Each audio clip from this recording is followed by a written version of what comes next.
So Baz, thanks for joining us. 3-0 ODI series defeat, your first tour as white ball head coach. How do you reflect on it? Look, it's been an enjoyable tour. Obviously the results haven't been where we wanted them to be, especially with the hopes that we had coming into the series, but I think the guys have learned a lot. We've been outplayed by a very good Indian side in their own conditions, and you know we ain't their first team that's happened to, but you know I think we've got to make sure that we tidy up on a couple of areas in the next few, in the next week before we arrive at the Champions Trophy. But anticipating that a fresh look in different conditions and a fresh opposition will hopefully be just a tonic. And you've had your foot in the door now. What have you seen over the last couple of weeks? What have you learned as a coach?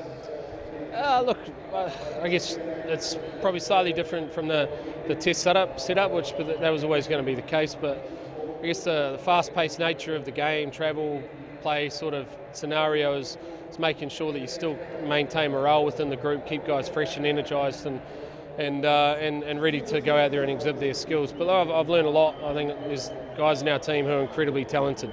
If we can add a little bit of craft and get be able to get ourselves a bit of confidence within the dressing room, which is ultimately, I guess, the task of us as coaches, then we'll see some of that talent flourish on the stage. But look, I think it's been a good tour. So much good will come from this tour, albeit the results are very disappointing. But that's the nature sometimes when you come up against a very good side in their own conditions.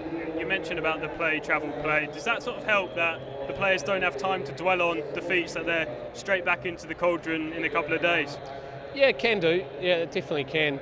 As long as you're able to, I guess, park whatever's happened previously and turn the page on that and still walk out there and confident and clear in your mind as what you possibly can.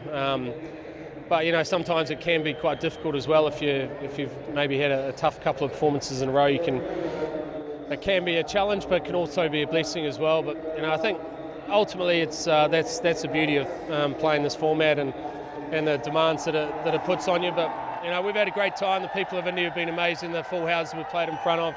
We haven't played our best cricket, but we've certainly had a great time, and hopefully what we've learned on this trip will hold us in good stead for the next assignment. How important is perspective, the fact that you are playing India in India, probably one of the best teams in the world, not to get too down with this result and not confidence ahead of the Champions Trophy next week? Yeah, 100%. I mean, we've got to maintain the morale within the group, keep confidence levels high, or build confidence levels up as well, and make sure when we do hit a fresh environment against a fresh opposition, then we're able to go out there and play our best cricket. But these guys are so good. Like, in their own conditions, India are an outstanding cricket team, and I think we've seen across all formats in international cricket over the last few years, like how good teams are in their own on their own soil. And we expect to be good in England. We need to improve a little bit when we travel abroad, but it's been a great learning opportunity for us, and I'm sure we'll bounce back from this. And obviously there's been a lot of criticism recently about your training, but you only have to look at the squad to see how many injuries there are. So how hard is it to find that balance between getting them to improve in alien conditions, but also making sure they are fit and firing when they do get on the park? Well, firstly, it's factually incorrect. The whole statement that we don't train. We've trained plenty right throughout. Guys have come from a lot of cricket as well. I think it's an easy thing to have as a throwaway line to say guys don't train hard enough when the results aren't right. Look, we've got a style and a method which we believe in. We've got guys who are battling injuries and trying to make sure that we've got enough bodies out on the field, knowing that we've got a huge assignment coming up in a week or two as well.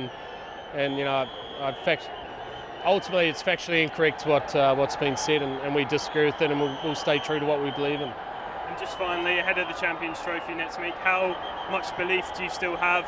I know you want to commit to a way of playing, but there's a balance between getting results at the same time. So how hard has it been just to stay to your methods and stay true to your way of playing? Yeah, well, that's ultimately judged on results, right?